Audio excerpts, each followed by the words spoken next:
ત્યાં કાંટાનો ઘૂંઘટ મૂકવામાં આવ્યો, ત્યાર પછી એમના કપડા લઈને એમને કિરમજી જામો પહેરાવવામાં આવ્યો અને વધસ્તંભ એમના ખભે મૂકવામાં આવ્યો, કારણ કે એ નિયમ હતો રોમનોનો કે દરેક ગુનેગારે પોતાનો વધસ્તંભ જાતે ઊંચકીને ચાલવું પડે, અને ત્યારે આવો સમથળ રોડ નહોતો, બરાબર. અને પ્રભુ આવા સમયની અંદર એ ભારેખમ વધસ્તંભ તમારા અને મારા માટે ઊંચકી અને અહીંથી આગળ ચાલ્યા. એ સરઘસ સ્વરૂપે, કારણ કે લોકો તો જોવા માટે, કુતૂહલથી જોવા માટે ઉભા હતા. એ અઠવાડિયા પહેલા તો એ લોકો શું પુકારતા હતા? હોસાના, રાઈટ? જે દેવના નામે આવે છે તેને ધન્ય હો, બરાબર. ત્યાર તો ખજૂરીઓ લહેરાઈને, બરાબર, આપણે પામ સન્ડે ઉજવીએ છીએ ને, પોતાના કપડા પાથરી જતા હતા કે રાજા આવી રહ્યો છે. પણ એના 5 દિવસ પછી જ આખું પિક્ચર શું થઈ ગયેલું?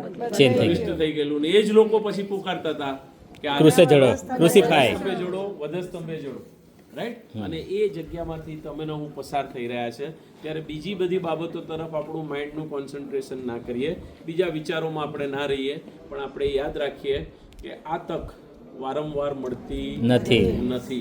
યાદ રાખજો, બરાબર? આ તક વારંવાર મળતી નથી. એટલે પ્રાર્થનામાં રહીએ, રાઈટ? ઈશ્વરની સાથે આપણો સંબંધ સીધો કરવા માટે યત્ન કરીએ, રાઈટ? અહીંયા લખવામાં આવ્યું છે ઇકો હોમો આર્ચ, રાઈટ? આ આર્ચ જે છે, Roman culture, remember, Herod's big builder. તમને ખબર છે રોમન કલ્ચર ડેવલપ કરવાની અંદર હેરોદનો બહુ મોટો ભાગ હતો, કારણ કે હેરોદ પોતે બિલ્ડર હતો. You have seen the beautiful city, palaces, you have palaces ને સિટીઝ તમે બહુ જોયા છે, અથવા આપણે એને મેપમાં હમણાં અનુભવ્યું. Ek minute. Car is coming. Dear Barak. જોઈને આપણે શું, Friends, this road is very important. આ Why? રોડ બહુ અગત્યનો છે. કેમ? The headquarter of the commander is there. Headquarter કમાન્ડરનું એ ત્યાં હતું. The palaces of Herods is on the other side. Other side પેલેસનું હેરોદનું પેલેસ હતો, આપણે મેપમાં જોયું એ પ્રમાણે, We have to make a beautiful road.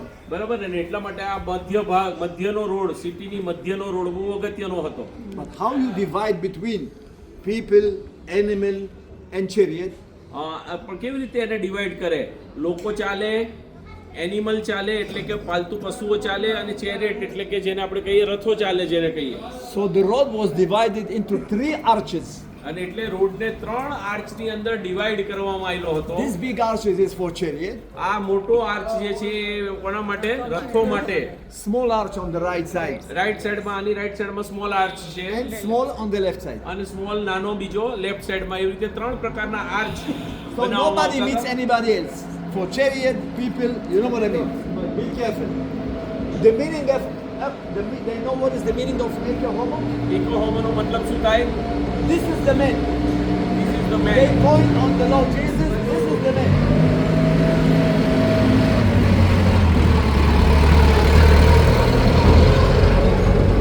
Okay? Okay, Let's see how it looks.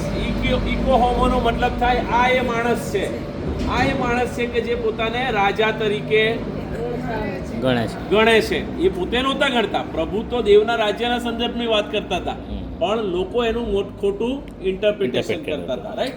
અને આર્ચની જે વાત કરી ઇકો હોમો, રાઈટ? એ આર્ચ એ નાનો અને આ બાજુ પણ નાનો હોય, કે જ્યાંથી બધા એક સામટા ના પસાર થાય, રાઈટ? આપણે એ વ્યવસ્થા ક્યાં રોડ ઉપર જોવા મળે છે? સાયકલિંગ માટે અલગ હોય, વોકિંગ માટે ફૂટપાથ હોય, અને રસ્તો વાહનોને માટે હોય, રાઈટ? એ કોન્સેપ્ટ ત્યાંથી આવેલો છે.